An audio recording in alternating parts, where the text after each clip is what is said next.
Well, joining us now, Dr. Abhishek Singhvi for his reactions on what has happened today. Dr. Singhvi, this is obviously not an order, but the remarks made by the Delhi High Court very, very strong, referring to Mr. P Chidambaram in the strongest terms, saying that he is the king, he's the linchpin in this entire allegation of corruption. Your response to this? Vishnu, it's important to step back from the sensationalism and appreciate a few basic facts. First of all, linchpin or kingpin are obviously adjectives which are part of allegations. Only a trial decides.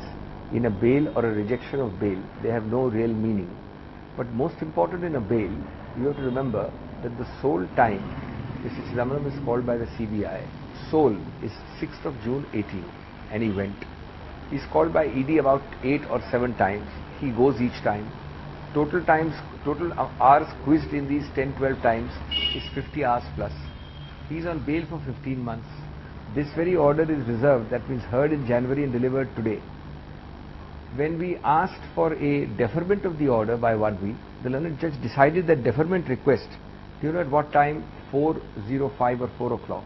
So obviously we had to rush to the court. The Supreme Court simply said, you approach the senior most judge tomorrow for mentioning.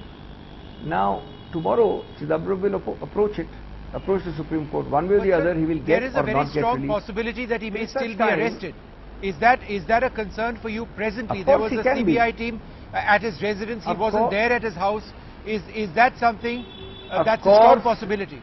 Of course he can be. Just a minute. Let me be very clear. Of course he can be arrested. Then CBI has to live with its conscience to explain to the public and the court that A, he's a flight risk between now and tomorrow. Not been a flight risk for last years. It's a 0708 offence. He's tampering with documents of 0708. All statements, charge sheets have been recorded from 16, 17, 18, 19. He's not cooperating after attending every summons. The CBI summons is only one, ED is 7-8. So yes, if the CBI or the ED thinks that between today and 10:30 tomorrow when he can approach the Supreme Court, this is a terrible, terrible risk, then yes, they'll arrest him. But sir, then you will have to consider whether it's persecution or prosecution. The Congress and Mr. Chidambaram have argued that this is all politically motivated. But in the observation of the High Court, they've said it's preposterous to say the prosecution of Mr. Chidambaram is baseless, politically motivated and an act of vendetta. So they seem to be ruling that out of the equation, irrespective of whether he's found guilty or not. It's a strong remark. Look. A bail application remarks which we believe are erroneous, which is why we are appealing. Why would we be appealing if we accepted the order? Secondly, a bail application remark has no bearing on the final trial. You know that what is said in a bail rejection or acceptance is explicitly by law of no relevance to the final trial. People denied bail can be acquitted completely. So don't go by these adjectives, and this is not the final court, it will be challenged. Ultimately, yes, whether tomorrow or a week later, the Supreme Court will decide. But do you allege still, sir, that this is political vendetta? Is this what you still allege, that this is political vendetta? I choose my words carefully. I choose my words carefully and categorically. With the cumulative facts I have given you, if you add them up, you decide for yourself. No, sir, I'm asking you, sir. I'm not going to say anything. I am asking you whether. No, obviously it is persecution. Okay, it is persecution by this government, by the CBI. Obviously. That's your allegation. Because none of the triple tests are satisfied. The matter is old. He can be tried, he can be convicted, he can be subjected to criminal process, interrogation, but there are no probable cause for arrest. We are talking only of arrest. Nobody is saying there is innocent, nobody is saying he is guilty. Decide it. Question is there probable cause for arrest? Sir, the court has also said simply because he is an MP would not justify grant of pre-arrest bail to him. It cannot be forgotten that the petitioner was the finance minister at the relevant time. He had given FDI clearances. Now you can say that this is not an order. I don't think I appeared.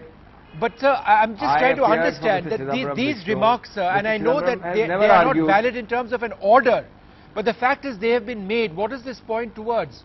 A belief that the allegations are serious? Vishnu, please hear me. Please hear me. Mr. Chidambaram, I was the counsel for him in one matter, Sibbal was the counsel in the other matter. None of us ever argued that he should be granted PRS bail because he's an MP. I don't know where you're getting it from. No one has argued that. How can you argue that an MP is not liable for pre-arrest? No, I'm not arguing that. I'm saying liable to this be is what the arrested court has said in and its must- observations. Well, it's obviously wrong because this is not the case set up by Mr. Chidambaram. We point out a single ground which is taken that there is no immunity for MPs. The larger one final question, because I know you have to go, just in terms of the allegations itself, the involvement, the alleged involvement of Karti Chidambaram, who allegedly got some sort of a kickback which was done in the INX media deal through his father, who allowed this entire deal to go through. Why do you believe that that was not the case at all? Why do you believe that the primary allegations themselves are wrong? That is not for you or me to judge today. In fact, Karti Chidambaram is both on bail and not convicted. But since you asked me a question, I'll give you a teaser in terms of a sketch. The allegation is about a collective decision of a FIPB headed by Chidambaram. The FIPB consists of 5 eminent secretaries of the Government of India, one of whom Subbarao later became Governor of RBI. All that Chidambaram did was to endorse the decision of these 5.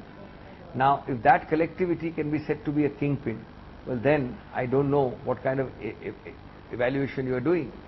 It was an institutional decision. You can bribe one person, 2 persons, all 5 along with Chidambaram. There is no demand of money. There is no money flow shown in terms of a nexus with this thing. Okay. If Mr. Karti was persuaded to get this decision, how were these 5 wise people persuaded? Secretaries of the Government of India, one is RBI governor later. All right.